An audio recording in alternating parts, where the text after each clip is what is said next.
Hello friends, welcome to Jwala Shiva. IndiGo flight cancellations పెద్ద సంక్షోభం మనం చూస్తున్నాం. డిసెంబర్ 2 నుంచి 200 ఫ్లైట్లు క్యాన్సల్, 500 క్యాన్సల్, ఇప్పుడు 1000 ఫ్లైట్లు క్యాన్సల్. మొత్తం దేశంలో 2200 ఫ్లైట్స్ పర్ డే ఆపరేట్ చేస్తుంది IndiGo, international, national. 63% traffic control IndiGo. So 1000 flight cancel అంటే అది పెద్ద దెబ్బ ఒక ఎయిర్ ట్రాఫిక్లో. ప్యాసింజర్స్ అంతా ఎయిర్పోర్ట్లో ఉండిపోతున్నారు. ఎయిర్పోర్ట్ వచ్చాక క్యాన్సలేషన్ మెసేజ్ వస్తుంది. ఫ్యామిలీస్, పిల్లలంతా ఎయిర్పోర్ట్లోనే. కొంతమంది స్లోగన్స్ కూడా షౌట్ చేశారని మనం చూస్తున్నాం. ఆహారం, ఫుడ్, హోటల్స్, ఏం చేయాలి, ఫంక్షన్స్, మ్యారేజ్లు, అదే రకంగా మీ ఏదో ఇంటర్వ్యూలు, డిఫరెంట్ థింగ్, బిజినెస్ అన్నీ ఎఫెక్ట్ అవుతున్నాయి. మిగతా ఎయిర్లైన్స్లో పోదామంటే వాళ్ళేమో పెంచేశారు, ఎగ్దాం 5 times 6 times రేట్లు పెంచేశారు.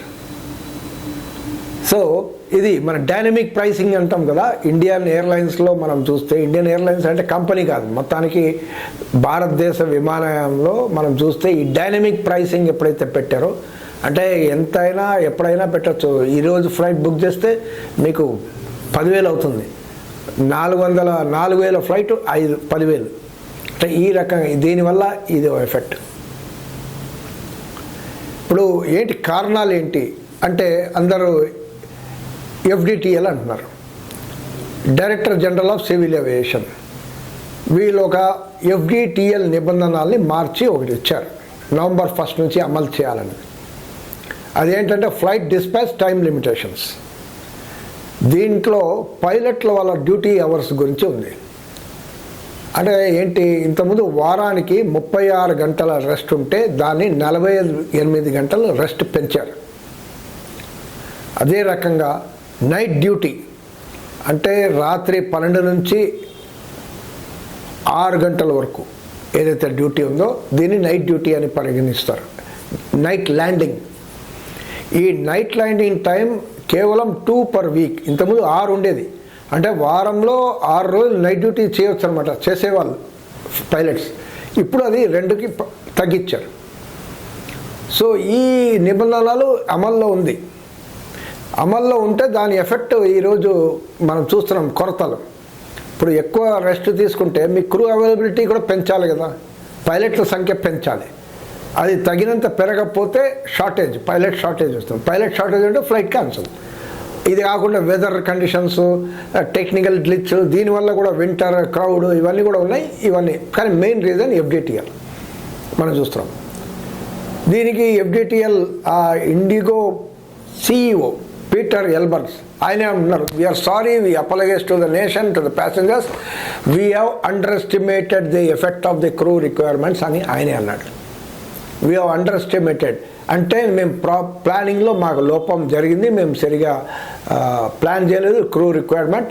అంటే ఈ రకంగా ఎఫ్డిటిఎల్ అమలు చేస్తే ఎన్ని క్రూలు అవుతాయి అనేది మేము క్యాల్కులేట్ చేయలేదు కానీ మేము అన్ని ఊర్లకి, అన్ని డెస్టినేషన్స్కి మాత్రం ఫ్లైట్ షెడ్యూల్స్ ప్రకటించాం, జనాలు టికెట్లు తీసుకున్నాం, కానీ మేము అమలు చేయలేకపోయాం. ఇప్పుడు కరెక్ట్గా ఫ్లైయింగ్ టైంకి షార్టేజ్, పైలట్స్ కొరత, షార్టేజ్. ఇప్పుడు గవర్నమెంట్ ఏం చెప్పింది, ఈ క్రైసిస్ వచ్చిన తర్వాత ఈ ఎఫ్డిటిఎల్ని చూసింది, ఎఫ్డిటిఎల్ని పక్కన పెట్టేసింది. అంటే ఇప్పుడు పైలట్స్ 36 గంటల రెస్టే వారానికి, అదే రకంగా 6 నైట్ డ్యూటీ చేయాలి, 2 కాదు 6 బ్యాక్. దీన్ని పైలట్స్ అంతా నిరసిస్తున్నారు. ఇండియన్ పైలట్స్ అసోసియేషన్ వాళ్ళ యూనియన్ ఉంది, వాళ్ళు డీజీసీఏకి, మినిస్టర్కి, సివిల్ ఏవియేషన్ మినిస్టర్కి, అందరికీ వాళ్ళు రిప్రజెంటేషన్స్ ఇచ్చారు సీరియస్గా. ఇది మేము సహించామని, ఇలా మీరు కట్టెలు చేస్తే రెస్ట్లని మా ఫ్యాటిక్ వస్తుందని. ఎందుకంటే మనం చూస్తున్నాం ఇవన్నీ, ఈ ఎఫ్డిటిఎల్ నిబంధనలు మార్చడానికి కారణం ఏమంటే పైలట్స్లో ఫ్యాటిక్ అనేది ఏర్పడింది. Safety problem, passenger safety problem. అందుకోసం వాళ్ళంతా స్ట్రైకులు కూడా చేశారు చాలా రోజులు. కోర్టుకు వెళ్ళింది, కోర్టు ఏప్రిల్ 25, 2025లో తీర్పు ఇచ్చింది వీళ్ళ నిబంధనలని మార్చాలని. దాని అనుసరంగా ఈ డీజీసీఏ మార్చింది.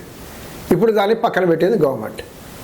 ఇప్పుడు అపోజిషన్ పార్టీస్ అందరూ విమర్శిస్తున్నారు, మీరేంటి మీరు ఎయిర్లైన్ చట్టాల్లో మోనోపలి డ్యూఓపలి అంటే ఒకటో రెండో ఎయిర్లైన్ పెట్టుకొని మీరు కాంపిటీషన్ లేకుండా ఈ రకంగా మీరు చేయడం వల్ల ఇదిగో అందరూ ర్యాన్సమ్ లాగా సిచ్యువేషన్ వచ్చేసింది.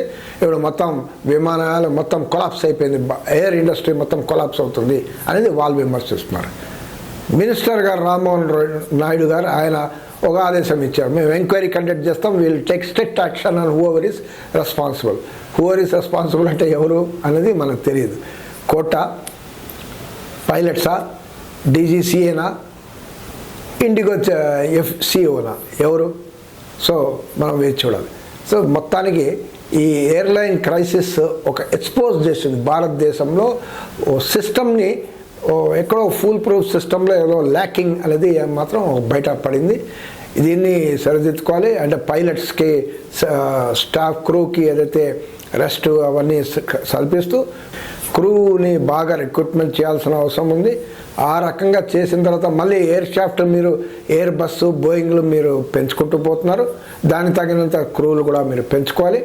ఆ రకంగా ప్యాసింజర్స్ కూడా సదుపాయాలు కల్పించాల్సిన అవసరం ఉంది. ఇది వాట్ డూ యూ సే, మీ ఒపీనియన్ ఏంటి? Please comment.